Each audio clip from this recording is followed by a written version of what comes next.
Now here you see the diagnostic endoscopy in such a poem in hypercontractile esophageal mobility disorder, the severe strangulating, almost lumen obstructing contractions. This is the injection at the posterior wall of the esophagus. For access, we're going to create a mucosal bubble. We have chosen here the localization at 23 centimeters from the row of teeth.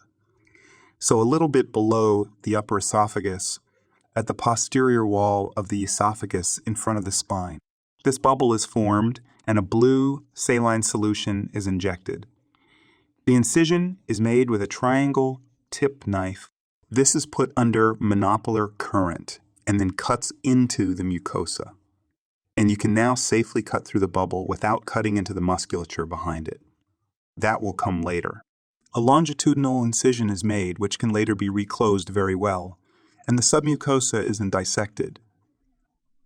For submucosal tunneling, a so-called submucosa dissection technique is used. Now, at the bottom of the picture, we see the annular musculature of the esophagus, already nicely exposed. And here we see now a vessel crosses our path. We dissect right and left to it before transecting the vessel. That can be done relatively safely. So now comes the myotomy. Here, we cut the annular muscle just below the mucosal entry. Again, we're working with this triangular knife, the TT knife. And we're bombarding the individual muscle fibers here with this monopolar current. And step by step, we are cutting through the ring musculature, and then the longitudinal musculature comes to view. And that is now the case here at this moment. We see the longitudinal musculature shimmering through a little brighter whitish. The longitudinal musculature is only a very thin layer in the esophagus. The ring musculature is already quite thick here. The muscle is well trained due to his jackhammer disease. And here we are, slowly working from 25 to 47 centimeters from the row of teeth. It's also important in the jackhammer esophagus to cut the esophagogastric junction.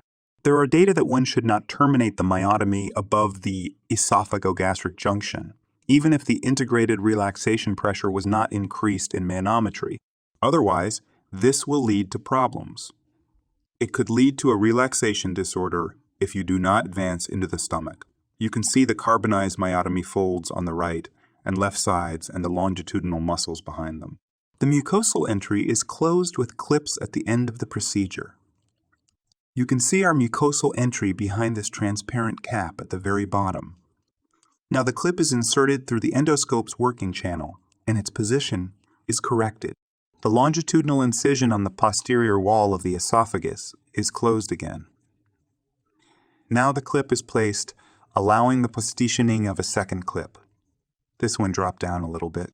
And now the next clip is placed in front of it, and step by step the incision margins are adapted again.